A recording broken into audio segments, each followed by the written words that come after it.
Wow, so times are changing. They're changing and they're not changing at the same time. This has been an ongoing fight for years upon years upon years upon years to stop this police brutality, to stop this cruel treatment of being without a house, to stop this inhumanity. And the moment is changing. The city is running scared. That's right. Yeah. We're planning a sweep for this encampment today secretly.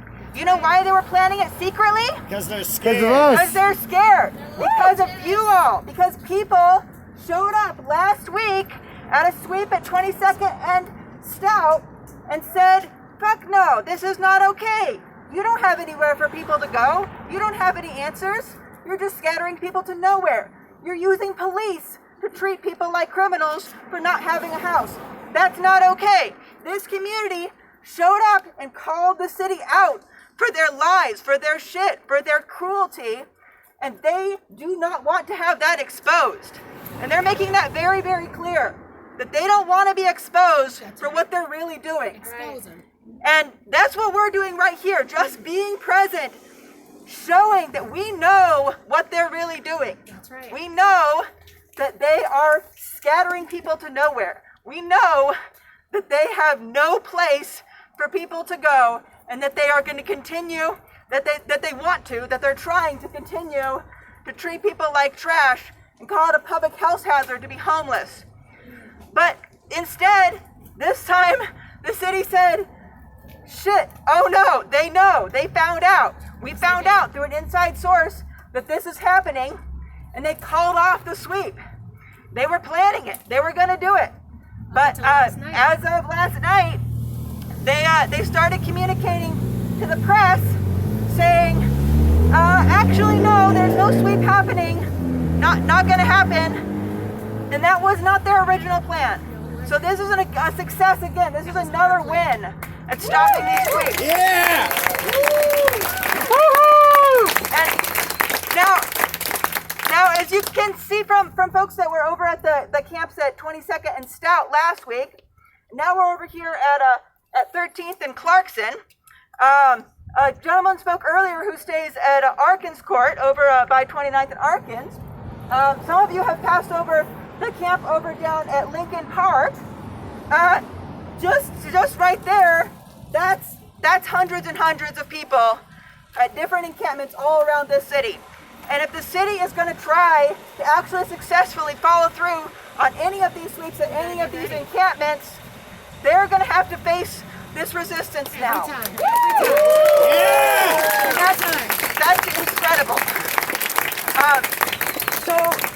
Oh my God, thank you. That's fucking huge. Thank you.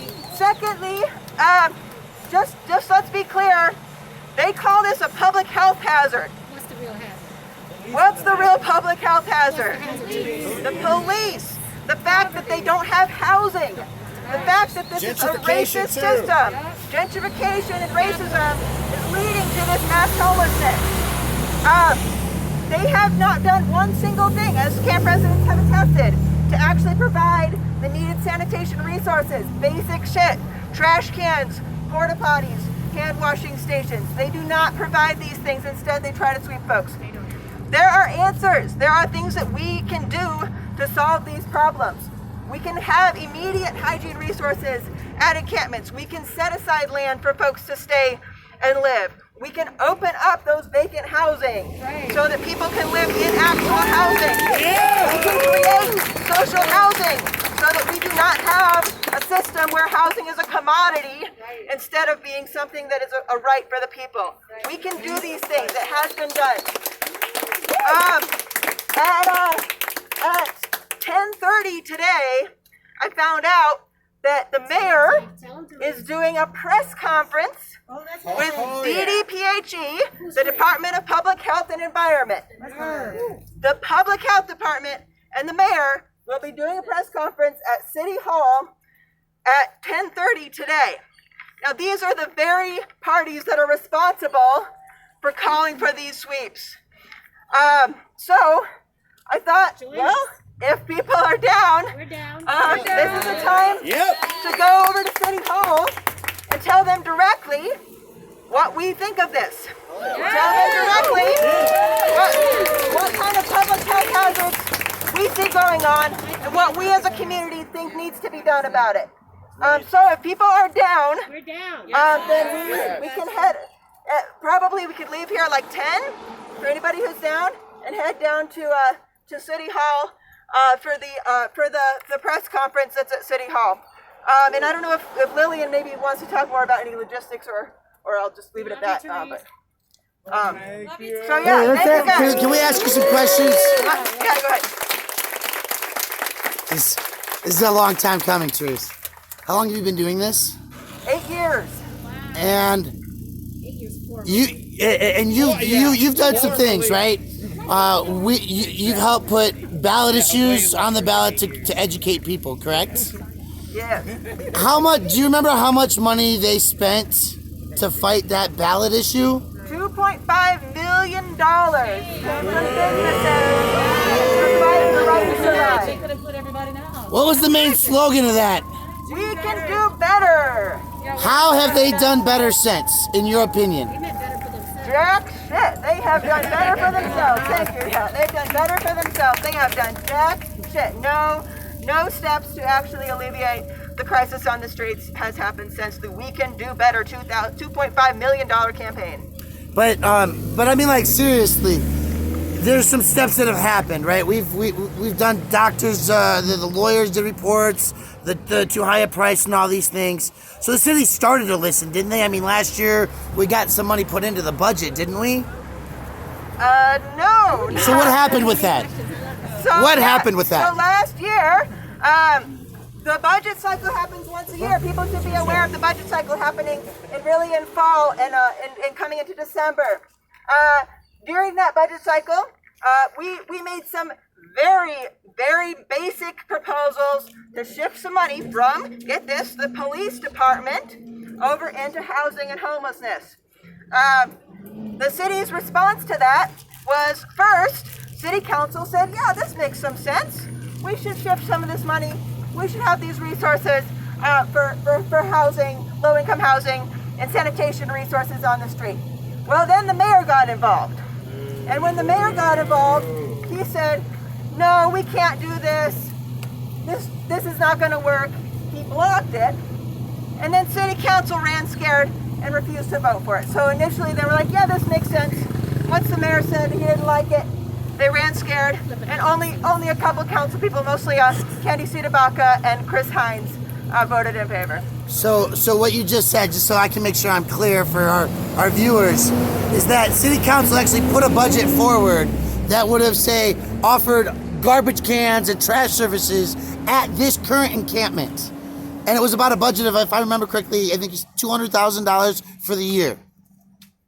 Something like that. Something like that. It was a portion of money that was going to go. I just want to make sure everybody is clear that when we go to this protest and they're trying to say that they're doing things, the things that we did, the mayor specifically took out, and they're spending that much more money on the guns, on the people that they're purporting to keep safe through these other employment instead of the actual service. Exactly. Can I say one thing? Yep. I want y'all. Do y'all know who this is? No. Okay, this is Therese. Well, you didn't. I mean, you're out now. But this is Therese Howard. I just. No. You're good. She's a Denver homeless out loud. No, but I believe in people giving their roses while they're here, right? Yeah. I specifically want to say, did any of you come to the action on Monday night at City Council? Yes. Okay, so that was beautiful and it was powerful, but I want you to know that Therese Howard's been taking over City Council as long as I've lived here. And so like they've been doing the work. She's modest and she's like not going to answer these questions because they're so obvious to her. She's like, well, no, of course they didn't do that. But I just want you to know when you talk about like letting directly impacted people and the people who work for our folks lead, this is who we're talking about. So she tells us what to do. If you are able, you need to come to this press conference. She doesn't make nearly enough asks of us, but when she does make an ask, we need to do what she says. Yeah. Thank you, Teresa. Thank you. The one where they were talking about socially distancing. camp and they tore it down anyway. Can I say one more thing? 9:20. So go to the president. Yeah, I think people should know. Okay, you want to say one more thing? So the questions may have been obvious, but not everybody understands what's going The on. Salvation Army has actually taken our porta potties away over there on Arkin's Court. We have no place to take a shit or piss because of the simple fact that people had no toilet paper in the outhouses. They had to take their clothes off and wipe their ass with it. And then they were wondering why they took them away. We are so sorry. It's not enough. We are so sorry. And the people that owned the porta potties said, we're not servicing them anymore because people were putting their clothes down them. And it was clogging up their equipment. Shame. The city, it's a city resource. Bathrooms for everybody. Yeah. Water fountains too. Yes. And homes. Homes have all those things. That's true. Ask Therese if she could talk a bit about this camp that was set up. It was called Camp We Deserve to Survive, and it just shows how much better at this the people are than the city. And if you're willing, I think you Yeah, so We Deserve to Survive was a badass camp that lasted about 4 days. It was all led and run by folks who were at the encampment, who were living on the streets. A bunch of folks gathered and said, hey, yeah, we need somewhere to go. It was right after one of the first sweeps that was scheduled. So during COVID, there was a hold off on sweeps for a period of time. Then the city said, we lied, we're going to backtrack, and they started sweeps again. And so when they started that again, folks at some of those encampments said, where are we going to go? And we found a plot of land, happened to be private property, but you know what's really the difference? City property, private property. It was vacant. It's vacant. It hasn't been used for fucking years. It's been vacant for years. And yes, the land was stolen to begin with. So the folks said, yeah, we're gonna take this land. There's no fence around it. It's vacant. It should be housing for poor folks, no matter who owns it.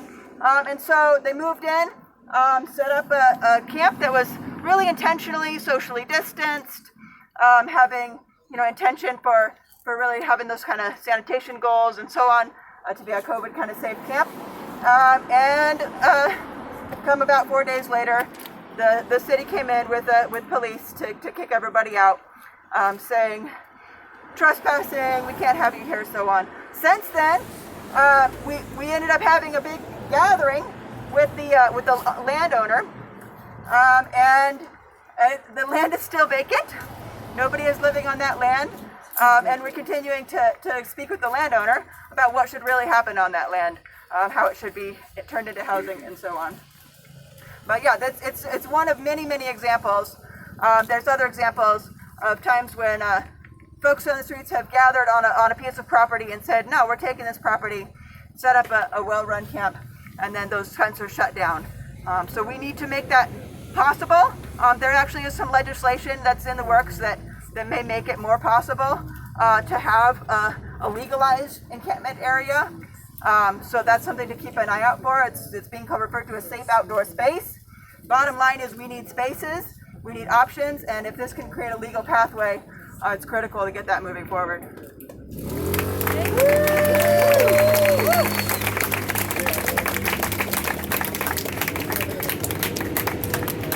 Everyone should know that D-Hole was arranging porta potties, hand washing stations, all of the things that would have made this, like an actually safe space if they're not going to give housing.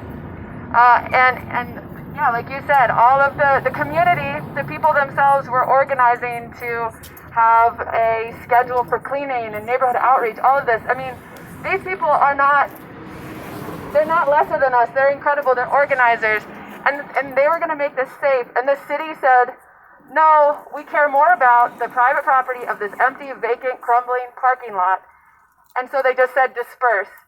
And if they think that if they're going to say this is actually about public safety, that is a lie. Give Therese another hand for her hard work. All the residents here who have welcomed us into this space and who are listening. All the residents. Thank you to the today. So yeah, like Therese said, at about 10 we'll march on down. Until then,